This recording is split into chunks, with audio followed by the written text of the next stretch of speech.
إن الحمد لله نحمده ونستعينه ونستغفره ونعوذ بالله من شرور أنفسنا ومن سيئات أعمالنا من يهده الله فلا مضل له ومن يضلل فلا هادي له وأشهد أن لا إله إلا الله وحده لا شريك له وأشهد أن محمدا عبده ورسوله صلى الله عليه وسلم أما بعد قال الله تعالى يا أيها الذين آمنوا اتقوا الله حق تقاته ولا تموتن إلا وأنتم مسلمون. My dear respected brothers and sisters, coming up with today's topic of the khutbah, I was a bit confused about. And so I spoke with Shaykh Umar about this, and he mentioned a very important topic. And he mentioned the topic of how we represent Islam, not just on the outside, but also within our homes. There's lots of stories and many situations where there's been people who have grown up in a household where perhaps Islam wasn't represented in the right way.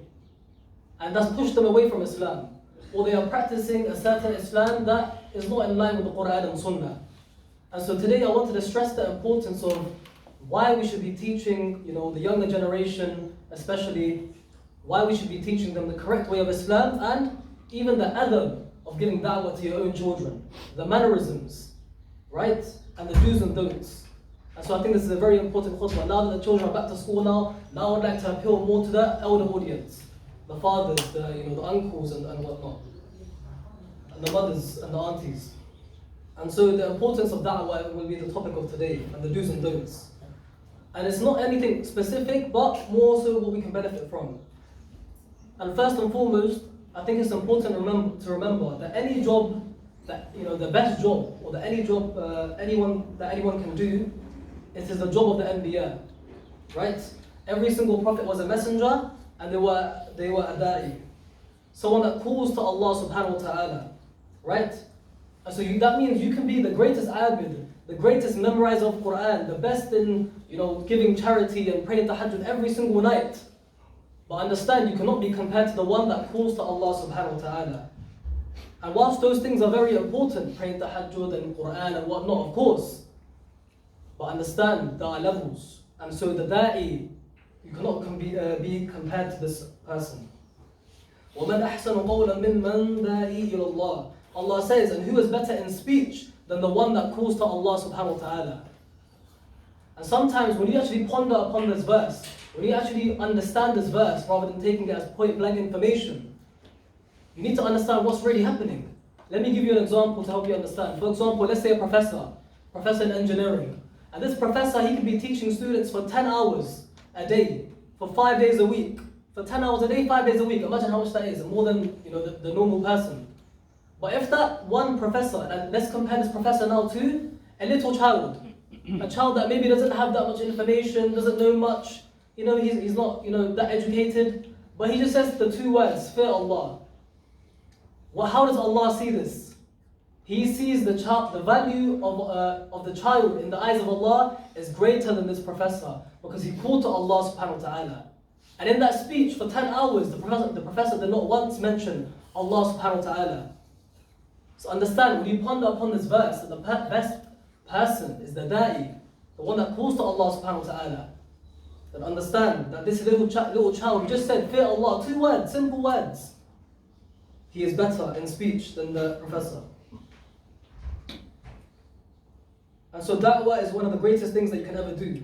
And every Muslim is a da'i, right? And the Prophet ﷺ says something amazing. He says, convey from me, even if it be 1 verse. And many of us think that da'wah thing, is for the ulama, it's for the shaykh, it's for those people that are higher up in terms of, Islamic status or whatever you want to call it. It's for the ulama, it's for the shaykh. And this is a very wrong mindset to have. And this is so far from the truth. And today we made da'wah a thing now where it's almost like an exclusive job. It's only for certain people. Only certain people can give da'wah. And this is very wrong. Everyone can give da'wah, right? And that if you don't have knowledge, you shouldn't speak at all. If you don't have knowledge, you shouldn't speak at all. This is the sort of narrative that is going on nowadays. That, only certain people can give da'wah. And to understand this is not the case. Everyone can give da'wah, right? And of course, this is not to diminish the meaning of courses and studying things. These are very important, of course.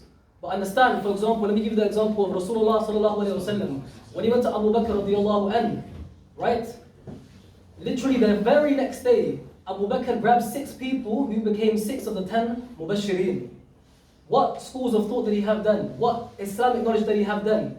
He knew, follow the one true God and follow Rasulullah sallallahu alaihi wasallam. And 6 people became Muslim. So understand, da'wah is for everyone.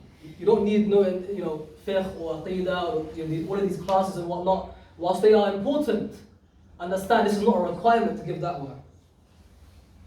But there's one thing that I do agree on, and that is the notion that we should never speak of something that we do not know about. Meaning that if you do not have knowledge on something, you should not speak about it. And sometimes, when you become, on deen, as they say, and you start giving da'wah and whatnot, sometimes you might get yourself into a situation where you're having an argument with perhaps a non-Muslim, right? And you're now so far deep into the conversation and they throw something at you that you have no knowledge about. And because it's quite heated and you don't want to sound like you don't know anything, you make up something on the spot. And this is very wrong. If you do not have knowledge about something, do not speak of it. And if they say to you, and if you say to them, look, brother, I don't know about this, and they say to you, what type of Muslim are you? You don't know about your own, Islam? Say to them, I'm an honest Muslim. That's the type of Muslim I am. I'm an honest Muslim. Because an honest Muslim he follows the sunnah of Rasulullah sallallahu alaihi wasallam. Meaning that if he does not know, he says he does not know, rather than speaking without knowledge. And so Rasulullah says, convey even if it be one verse. And I'm sure everyone in this room knows at least one verse from the Quran. Meaning that if you are of those who practice your 5 daily prayers, you know at least Surah Fatiha. That's 7 verses alone, right? So you know already 7, so you are qualified to give da'wah. So do not think it's exclusive to certain people. Now, for those who've actually started giving da'wah, you come with this different energy, right? You start becoming more vigilant in terms of what you're doing, more. And I think it's important to understand that you should also be steadfast when you're doing this. Do not let it become a thing of arrogance, right? And also it's important to know that da'wah is not a thing about numbers. A lot of people say, oh brother, how many people did you convert? Right? We hear these people, these sort of narratives. How many people did you convert? Is your da'wah working? And this should not be the way we measure da'wah. Because hidayah is always in the hands of Allah subhanahu wa ta'ala. Meaning that if Allah has not guided this person, no one can guide this person. And if Allah has guided this person, then there is no one to guide. No one that cannot guide him, rather. And so it doesn't matter how talented you are in your speech. And some of us we might get frustrated. And we might say, I gave him, dalil, I gave him hadith. I spoke so well in my speech, and yet this brother doesn't understand. He's not listening to me. Understand, hidayah is from Allah subhanahu wa ta'ala. And imagine Rasulullah sallallahu alayhi wa sallam, who was the greatest in every single aspect of life, the best in speech. He could not even guide his uncle. So who are we to say that, why is this person not listening? Hidayah is from Allah subhanahu wa ta'ala. And imagine how painful the reality was for Rasulullah. There's so many things that we can learn from the seerah of Rasulullah sallallahu alayhi wa sallam. And imagine now one of his greatest supporters and backbones, right, was a non-Muslim, his uncle, right? And what Abu Talib did for deen, I challenge many Muslims today to do the same for what he did, right? And he was a non-Muslim, right? So imagine now his uncle is dying, right? And he supported you so much, and you're the Prophet of Allah, and you know the reality of Jahannam, you know what's going to come, right? You've seen it. And so now he's begging his uncle, oh uncle, look, just give me something. I'll look after it on the day of judgment, just give me one little thing. But his uncle didn't budge. And Rasulullah, the best in speech, couldn't even convince his uncle. So who are we to say that why is this person not listening? Hidayah is from Allah subhanahu wa ta'ala. It is not in our hands. What is in your hands is giving Islam a solid foundation by studying, by giving knowledge and conveying, like the Rasulullah said, even if it be one verse. And so we mentioned also, perhaps you're giving da'wah to people now in the community. And we should not let this get to our head. People do start converting, right? Or if you have a lot of knowledge, this does not make you superior in any way, shape or form. And so, sometimes we think, now that Allah has guided us, and we're upon, the haqq and whatnot, we start looking at people that perhaps misguided, and we start thinking we're better than them. Use that as a time to remember once I was misguided as well. Do not let that be a source of arrogance for you. To be humble and to not be arrogant. And when you come up against someone that is arrogant, use that as a time to thank Allah subhanahu wa ta'ala for making you humble. That you were once misguided like this brother, but now you are humble. And so what sometimes tends to happen as well is that before, you might have been, I don't know, in a club last week, but now this week you made a change and now you've got a nice thobe on, you started growing your beard and whatnot, and you start pointing out the mistakes in everyone else. And this is one of the biggest mistakes people can do when giving da'wah, is when you start pointing out mistakes, right? You start saying, oh, you don't pray so you're going hellfire. Whilst in theory you are correct, the reality is this does not enter the heart of the other person. This is not a way to give da'wah, right? And most of the time when you start highlighting mistakes of people automatically become defensive. And the religious brothers are the worst when it comes to this. If a young person or someone that's perhaps not as pious in their eyes or whatever comes up to them and points out a mistake that they did, they're going to be like, this guy was only in the club last week and now he's telling me that, he just learned how to do wudu last week and now he's telling, right? So if the religious brothers are like that, imagine the people that are not practicing, how defensive they become. And so, in truth, when we are giving nasiha, when we are giving advice, try to speak to the heart of that person. Because what comes from the heart enters the heart of the other person. When you win the heart of the other person, you can do anything. And when you do not enter the heart of the other person, they become defensive. And so sometimes it may be a situation where maybe someone's not praying, and what is the adab of giving da'wah to this person, right? Sometimes relating to the person is very important as well. Sometimes saying, once, at a point in time in my life, I didn't used to pray, I used to do X, Y, and Z just like you, but then, I found Allah subhanahu wa ta'ala, and now my life has drastically changed. You just saying that to them is going to make them think that, I really need to try this Islam thing, man. You speaking like that to them, relating to them, appealing to their heart, this is a great way of doing da'wah as well. And so as da'is, we need to have that wisdom in the sense where every single person needs a different form of da'wah. And even with your children, this will be the case within your own household. Some children may be more sort of aggressive or defensive or whatever it may be. Some may be more shy and not want to speak about it until later, right? But it is the adab in the way you give da'wah. It is different for everyone. And make sure you establish that connection. And another problem is, when we are giving da'wah, is that sometimes when we think we are connecting them to Allah subhanahu wa ta'ala, we call them to our Jummah or our mosque or whatever it may be, or the specific books that we read, and then maybe later on they don't come to the same mosque anymore, they left your Jummah or whatever it may be. And then you become hurt. You hear brothers saying, he left my mosque or he left my Jummah, but he's still a Muslim. Were you connecting him to Allah subhanahu wa ta'ala, or were you connecting him to your mosque? Because all of these things are temporary, but Allah is not temporary. So when you are trying to give da'wah, understand you are connecting them to Allah subhanahu wa ta'ala, not to your masajid, not to your jama'ah, whatever it may be. So correct your intention also when you're giving da'wah. Also another problem is that within our own mosques, a lot of mosques, right, they have a sort of cultural sort of majority. Maybe a Pakistani mosque or a Somali mosque or something like this. And sometimes we wait until a new person comes into the mosque, and we wait until that person starts praying. Is he going to pray with his hands down? Is he going to pray with all of these sorts of different things, right? And this is not the way we should be thinking, because understand, the mosque is like a hospital. The mosque is like a hospital. And in the hospital, not everyone is sick. You have doctors, you have ambulances, you have nurses, you have the sick people, right? You have the workers and whatnot, right? So if someone is sick, why don't you be that nurse or that doctor that is going to cure their heart? Why don't you give them nasiha rather than pointing out the mistakes? Advise them in the correct way. And I mentioned ambulances as well. There needs to be brothers and sisters that go out to other people. The people that don't pray, the people that are at home are not coming to the masajid. There need to be people that go out their way to call people to the house of Allah subhanahu wa ta'ala. And this right now, you may be thinking, I'm doing the khutbah, whatever, you're doing a form of da'wah. This is what I like to call champagne da'wah. Meaning that you guys have to listen to the khutbah now to pray the prayer. So this isn't really a form of da'wah, right? In its sort of truest sense. In its purest sense, da'wah is going to the people that do not pray, going to the people that don't want deen, going to the people that don't want to, come to the masajid. This is real da'wah. So go to those, and also within your own household. That is the purest form of da'wah. And the last thing about, the do's and don'ts is don't forget yourself as well. Don't think because you are now preaching to other people and whatnot, that you are not improving your own deen as well. There's always something to study, there's always something to improve on. So do not let yourself be excluded from the rest. And start implementing deen and improving it in your life too. Astaghfirullah alaikum.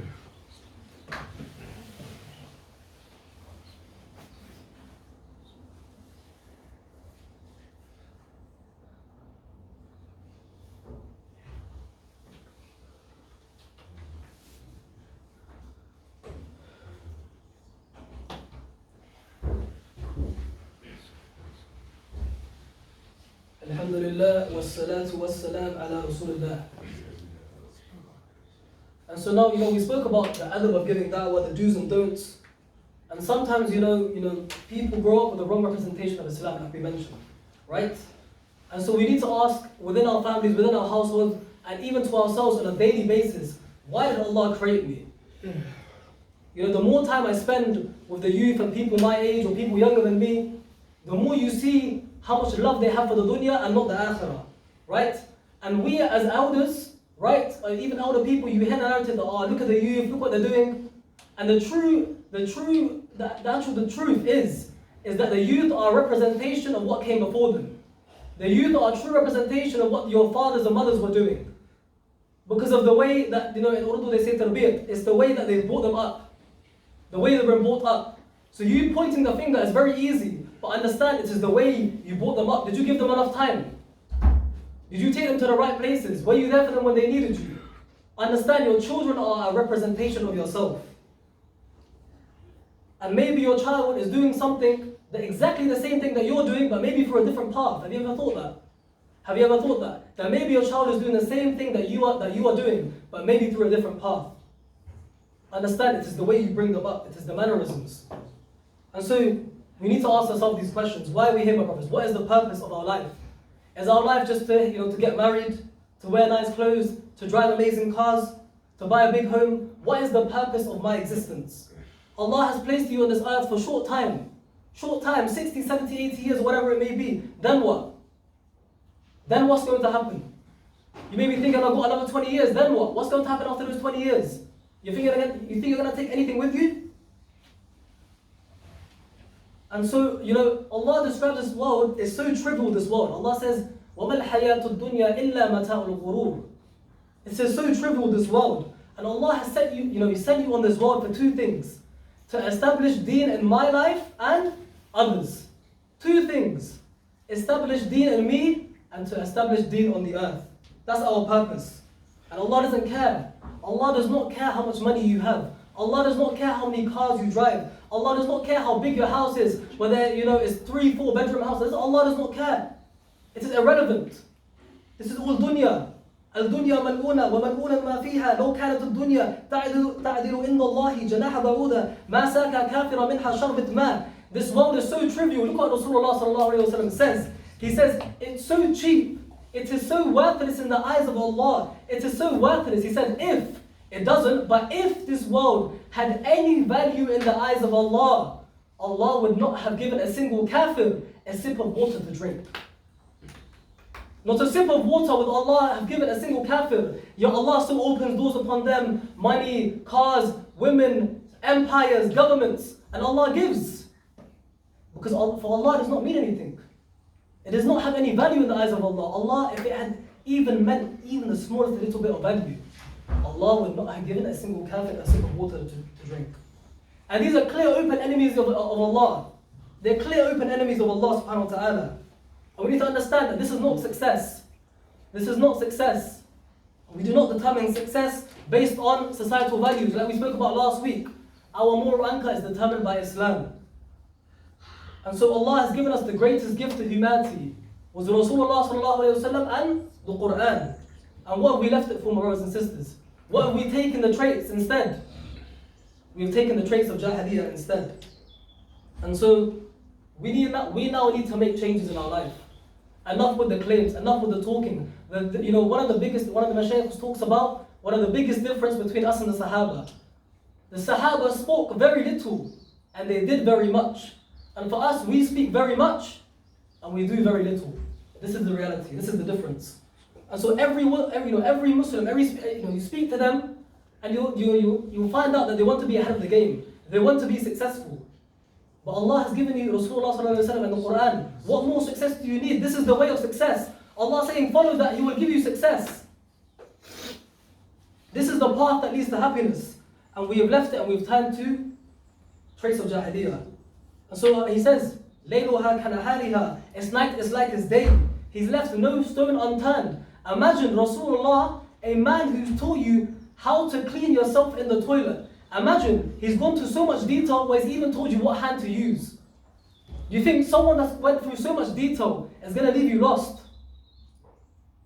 To clean yourself in the toilet, even what hand to use. You think someone that went through so much detail is going to leave you lost? Misdirected?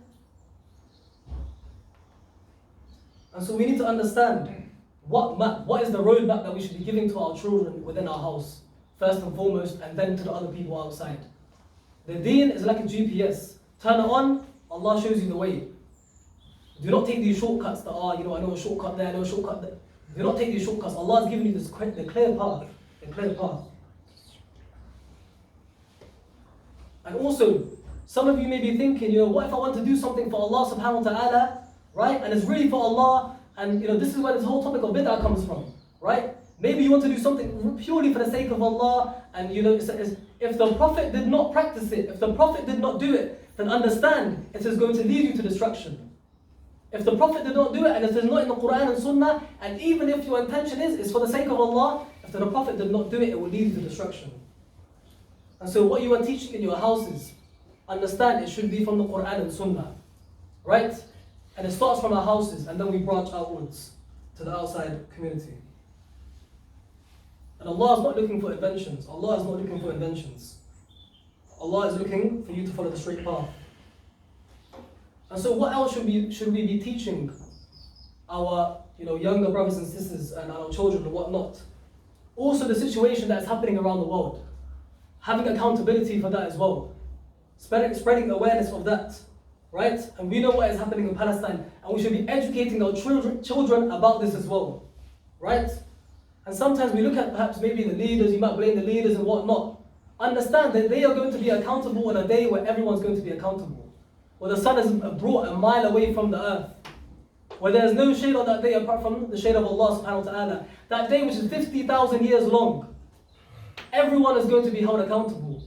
Everyone's going to be held accountable. So understand, when you are also educating your children about deen, you are educating them about one of the holiest places for the Muslims, which is Palestine. Understand, get them to understand what is the situation, what is the current state of affairs. Because when you are gone, they're the next generation of Islam. They're the next generation who will defend our brothers and sisters in Palestine. And you will be held accountable for everything. If for whatever reason that your child is perhaps not on the straight path, this is your fault. And you will be held accountable. Because just because of your decisions, just because of your lack of time and your knowledge, and you not spending time on them, they turn away from Allah subhanahu wa ta'ala, and now the next generation are now not going to be practicing Islam. That is going to be on your head. You are going to be accountable for it as well. Understand that. So do not think this is the da'wah is only for the mashayikh, and this is the responsibility of every single Muslim. Responsibility of every single Muslim. And that we should be educating our children in the right way. And so we should teach that, we mentioned Palestine, that Al-Aqsa is the first qibla of the Muslims. We should teach them that Al-Aqsa is the second masjid to be built on this earth to worship Allah subhanahu wa ta'ala, for tawheed, and not to worship anyone but Allah subhanahu wa ta'ala. You need to teach your children that Allah, this is the place Allah led all the prophets and messengers. You need to teach your children that this is the land that, where Rasulullah rose to the heavens, and then he was prescribed the prayer. And you need to teach your children that Salah was prescribed after this long journey from Mecca to Jerusalem, and then to Allah subhanahu wa ta'ala. And that was Al-Aqsa. And so if there's, the two biggest points I would like you to take today is that the mannerisms of your da'wah, the mannerism of how you do it, and also raising awareness about what's going on around the world, so that the next generation understand what is their responsibility. And so we make dua that Allah allows us to leave this place of Yom Jummah, forgiven all of our sins. And we also like to make a dua for two brothers, one brother called Rashid and one brother called Musi. I think they passed away recently because of what was going on with the whole carnival. Not that they were involved, but they were passing by, going from one restaurant to another, and they passed away. And so they've asked the brothers involved that related to them, they've asked everyone to make dua. So make dua for them. And we ask Allah to remove the oppression from our Palestinian brothers and sisters. And we make dua that Allah allows us to leave this place of Yom Jummah, taking lessons from the khutbah.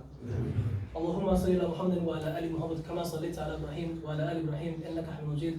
اللهم بارك على محمد وعلى ال محمد كما باركت على ابراهيم وعلى ال ابراهيم انك حميد مجيد. واقيموا الصلاه.